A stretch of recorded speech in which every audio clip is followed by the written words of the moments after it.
परम शांति। आज मैं समाधि और कर्मयोगी जीवन दोनों के बीच में सर्वश्रेष्ठ क्या है, क्या समाधि श्रेष्ठ है या कर्मयोगी जीवन श्रेष्ठ है, उसका आपको एग्जाम्पल देता हूँ, समझाता हूँ। जो कोई समाधि अवस्था में जाता है तो जैसे आपको एग्जाम्पल दूं कि समाधि अवस्था में जाने के लिए तो अनेक रास्ते हैं। कोई सिर्फ प्राणायाम करके अपनी इसमें समाधि अवस्था में चला जाता है, कोई ओम की ध्वनि करके समाधि अवस्था में चला जाता है, ओम ब्रह्मास्मि करके चला जाता है, हम शिवो नमो शिवो करके शिव की उपासना करके समाधि में चला जाता है। कोई महावीर स्वामी वाले हैं तो महावीर स्वामी को याद करते करते, उसको याद, किसी को भी देवी देवताओं को भी याद करते करते एकदम उसकी समाधि ऐसी लग जाती है कि उसको याद करते करते वो उसी में समा जाते हैं।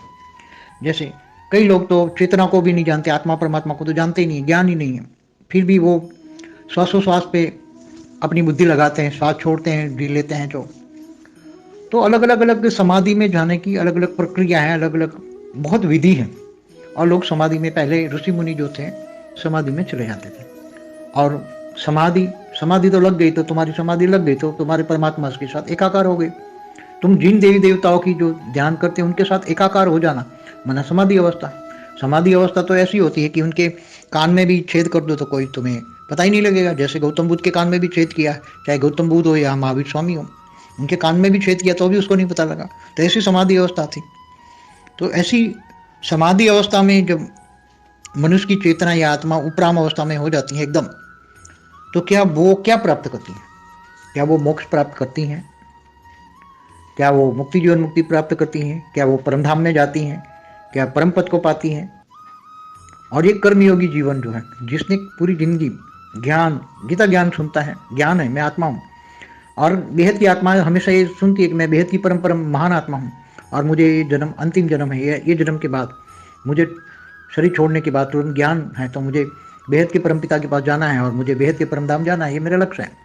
तो मैं कर्म करता हूँ, खाता हूँ, पीता हूँ, बैठता हूँ, उठता हूँ, हर कर्म में परमात्मा को याद करता हूँ, लक्ष्य भी याद रहता है।